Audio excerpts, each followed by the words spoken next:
very excited to share not my story, by the way. I'd like to clarify as early as now that it will not be my story I'll be sharing. It will be our story, as educators, the story of our community. So let me just share my screen first.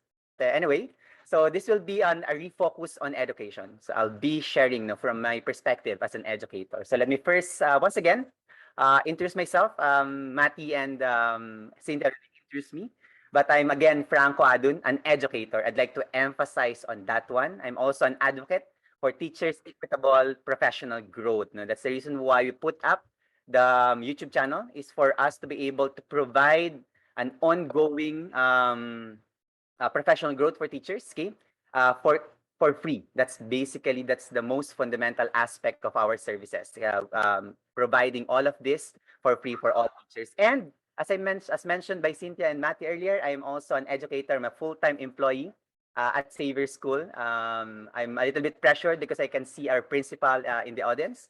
But I'm also a part-time lecturer at Ateneo de Manila University. And of course, one of the founders actually of Kaagapay Teacher Support. And I'd like to emphasize this context because this is where I'm going to be coming from on whatever things I'm going to share today, and whatever ideas I'll be sharing with you today will be coming from my perspective as an educator and also my perspective as a trainer of teachers for over the course of 2 years during the pandemic. So that will be my context. And I'd like to ask ourselves once again, what is learning?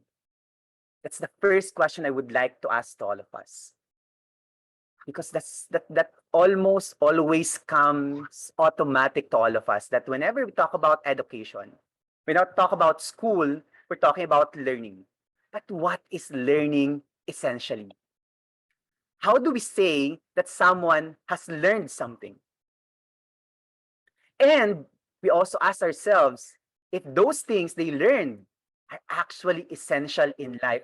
I have encountered so many times in my classes or stories of teachers, they would always be asked by their students, can we actually use this in life? You teaching me that formula, can that formula actually be used in my life when I go out of school? Those are questions that educators would often encounter. While it hurts, it actually also allows us to reflect on, is education really serving well its purpose? So now we go back, no? Is it just about grades? Is it just about the awards or the information and knowledge we acquire in school? Because if it is then we are shortchanging our students. And the students whose perspective is it's about grades, awards, and knowledge, then they're missing the point of education. In the face of adversity, will these things be enough to push them through? Will their grades, their awards, the information that we put in their head will be enough to actually power them through the challenges they're going to encounter in their life? That's something that we as educators would once again need to rethink about. Then after that, okay, my next question is, what does it mean to be educated? We always claim about that I am an educated person, that I know what I'm saying, what I'm doing because I graduated from a school, or sometimes even the ranks of the school would matter. But what does it actually mean? When we talk about being educated, is it getting a diploma or a certificate the true measurement of being educated? This is not to undermine those who graduated, got their diploma. Definitely efforts are given, are poured in whenever you acquire such certifications and diploma. But we all know that being educated means so much more than the paper given at the end of attending school. Will this diploma and certificate be something they can use to face the complexity, the difficulty, and the challenges of life? Because we know how complex and difficult and challenging and ever-changing the world is. They even have the concept of VUCA world nowadays. So how do we look forward enough to prepare our students not for the exams, not for the awards, but for life. Have we gone that far away in order to prepare our students? Has to shift itself into something that will provide a new perspective, and that is rethinking that education involves multidimensionality of learning. That learning does not occur in a linear phase or a linear fashion. That multidimensionality of learning involves that learning occurs in different spaces, modalities, and time. We have already realized and recognized that we can learn despite not having the same classroom, despite being online. And now our school would be pushing through for a high flex setup, having learners in school and learners online. That's the kind of perspective that we want to approaching aggressively the different perspective on learning, education as a multidimensional approach. Okay, so while it's challenging for educators to capture and consider all of these dimensions of learning, this serves as an opportunity to connect to more students and meet where they are. We can't have a formula, an all-encompassing approach to all our students, because all our students are products of different contexts, different situations, and all different access to resources, etc. And we have to consider that, okay? And in connection to that, we also have to consider the whole person. I think the pandemic and the 21st century force us in a way to look at a person, okay, our students, okay, not just an intellectual being, but rather emotional, physical, spiritual, and social being. Now, education really needs to reconsider what education in the first place it meant for. Para kanino? For whom is education for? And if we so want education to be responsive, we have to respond to that whole person. And that's where refocusing comes in. For education to find its true purpose and essence, it needs to refocus. And here are 5 areas that I'd like us to refocus. Of course, these are not comprehensive. These are not the entirety of all the things that we have to do in education in order to respond to the demands of the 21st century, but these are from my own personal experiences and experiences in our community. And the first one that I'd like to propose, no, for us to refocus is for us to refocus learning in the context of life. And I'd like to share, okay? It was mentioned by our host earlier, okay, that we have been giving webinars, no, since July 2020. And for as of the moment, okay, as of the right now, no, we have given at least 160 webinars since July 2020. That's approximately on the average 4 webinars a month, sometimes 6 or sometimes 8 webinars in a month, consistently since July 2020. But those webinars did not just come from thin air. These are sessions we created from the actual needs of the teachers on the ground. What we do is we engage and we listen. We make sure that all the webinars we're going to give them are webinars they're going to be able to use, not webinars that they're going to collect certificates from. Say, for example, there is this instance in one of our webinars. Okay? One teacher asked, what could be done to minimize, if not eradicate, cheating and plagiarism during asynchronous activities? So we answered that question in that webinar. But aside from that, what we did, we created a webinar for it. That's how we respond to the needs of the teachers. And that's how we made our webinars as of today, as much possible, relevant to the teachers, because those webinars were actually based on what teachers are going through and what teachers actually need. And on a similar note, education needs to respond to the most immediate needs and the context of our learners. Where are they right now? What are they experiencing? And what do they actually need? Only through this that education can create connection between education and life. Second is to refocus learning design for the students.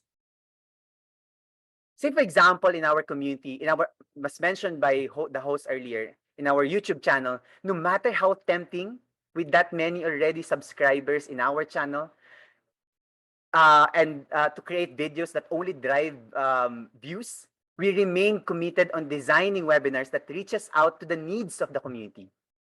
And on a similar note, education should remain for and about the students, not the grades, not the awards, or any sort of ranking.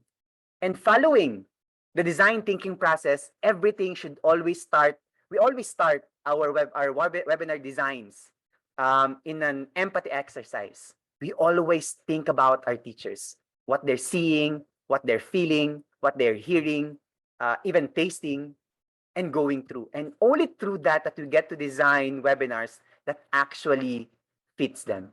And on a similar note, as educators, when we design things for our students, we have to know what they see, what they hear, how they feel, what they are tasting, and where they are. Through this process, students can easily engage in the learning process because they can feel the learning was designed with them in mind. They will feel it. They will know if something was meant for them, and it becomes more personal. Third is to refocus values in education to resilience, grit, and commitment. I still remember in grade school, one of the posters, honesty is the best policy. It's still one of the phrases that I remember from my grade school. And these values are still important today. I'm not saying that honesty, kindness, generosity, hard work are not relevant in our today's context. But times has changed. These values are not going to be enough for our students to face the challenges and the demand of life that they're going to face after school. Because the truth is, you have to also know that we are excellent, kind, generous, and caring at one point or several points in our life. Okay? It is easy to be kind, generous, or caring, even one time or two times. Donate one time, share something to your classmate, or get an A in an examination. We all have those moments. But we know that these particular circumstances do not equate to our ability to get through life itself. It takes more than that. I'd like to show you this screenshots from messages from teachers that I received because for the last 2 years, my Facebook Messenger has been very, very active. I've been receiving messages every day. Don't mind the message. Mind the timestamp. One was sent at 11:05 p.m. The other one at 4:04 a.m. Did I reject or ignore these messages? No. Because there's really no time in serving our teachers in our community. It is a 24/7 endeavor. And that's the kind of commitment we're going to have to instill with our students. Can they be kind, generous, excellent, consistently for a long period of time, and even against adversities? If there are typhoons, can they actually be kind and generous? If there are challenges on a personal level, can they still become excellent in our community? And these are the kind of leaders that we would like, the kind of commitment that we all need from our future citizens. And the fourth one is to refocus education as a human endeavor. I think we might have forgotten that despite so many designs of our curriculums, approaches, trends, innovations in education, I always remind our teachers in our community that whatever technology you're trying to learn today, whatever approaches, strategies that you're trying to master, never forget that education remains to be a human endeavor. It will never still be about the tools, the technology that you're using. It will still be about the relationships that you build and that you create in your classrooms. And then we also have to remind ourselves that time and time again that education involves human beings, not robot or computers. Education needs the flexibility to embrace the imperfections, the differences, and errors of being a human being. So that's the kind of approach to our students that we need to do. Students need to feel that they are loved, accepted, and cared for in the very environment that they entrust themselves with. Through this, we will raise students who embrace humanity with its imperfections and flaws as well. And the last one, the last thing that we have to refocus education into is finding joy in learning. Learning should be joyful. It should bring smile, not only to the students, but also to the educators. It should spark interest, motivation, and happiness, and not the other way around. Every time there's a class, there should always be that feeling of, I want to go to my class. Not to find excuses not to go to my class. Every time an educator designs a unit plan, he would always find happiness in designing that unit plan, that assessment, or that presentation. That's the kind of joy that we have to find, or what we want to find in education. So always ask yourselves, are you finding joy in teaching and learning? And all of this, refocusing of education allows us now to find education's true essence. We do not need to wait for them to encounter life as it is. Education is in a unique position to create opportunities for students to have a head start in life, to learn the skills, the knowledge, the values for them to face the challenges and difficulties of life.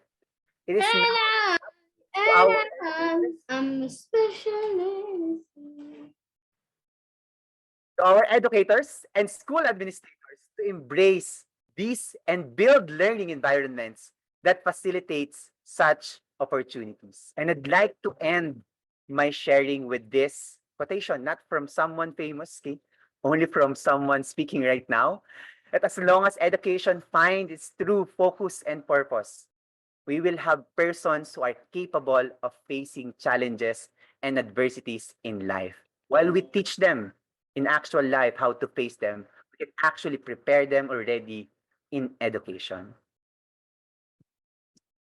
Actually, that ends now my sharing. Thank you so much for listening on this sharing about education. I hope that I was able to impart the story, my story, and also the story of our community to all of you. And thank you.